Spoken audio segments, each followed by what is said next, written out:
So Joe, if you were on social networks actively, what would your relationship status with television be? With television, the programming?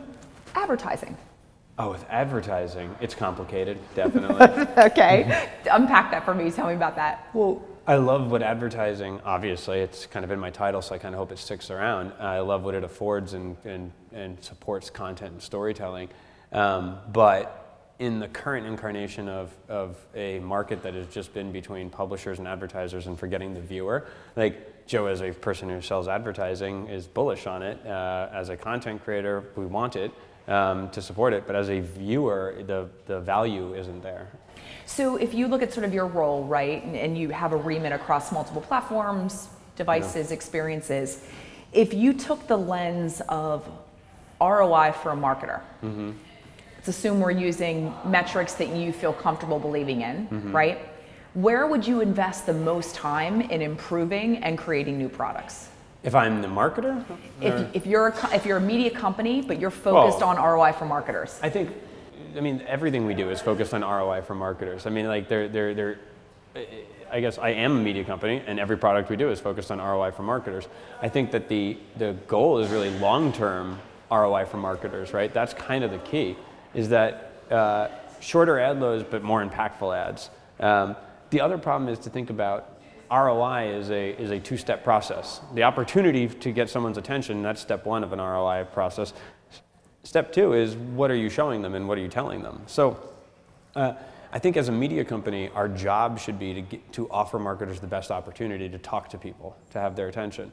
And so we build products that optimize for the best opportunity to talk to people, right? Less cluttered environments, more in action, closer to our stories, et cetera. And then we have to be collaborative on the second part, but know that we aren't responsible at some point, because otherwise the viewer loses out. And do you think that, if you sort of took a holistic view of the media landscape right now, what do you think, is it going deep or wide? Is it media companies having broader products and portfolios? I talked to Pooja today, right? So being able to sort of take someone through the funnel. Yeah. Or is it about doing one thing and doing it well and executing with greatness? I mean,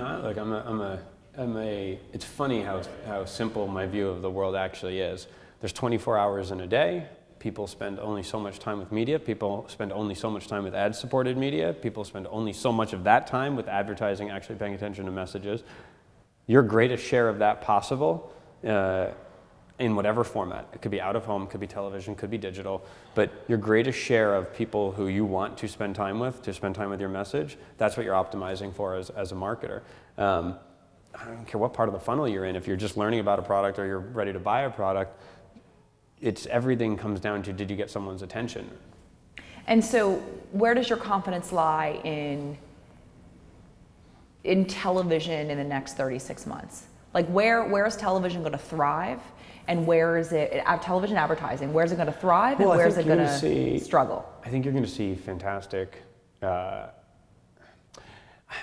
think that you're going to see that there are two types of content, stuff that can be watched on demand very readily. And on demand is going to require very different ad formats and systems. As you said, you talked to Pooja with Truex and engagement advertising to say we need frequency reduction and higher impact, because in an on-demand environment, people just learned that this is the way they should watch. Plus, there's so many opportunities for advertisers. And you have live, which is going to be your sports, right? Contest shows, et cetera, which will hold advertising in a much better way, but we need to be smarter about what we do with it. Aspirationally, if you achieve all the things you want to achieve, what would you want your job to be?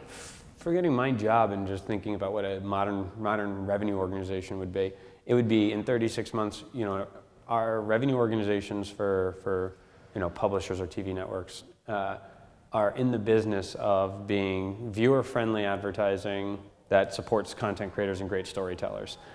The two largest advertising companies in the world don't actually fund a lot of content creation, proportionally.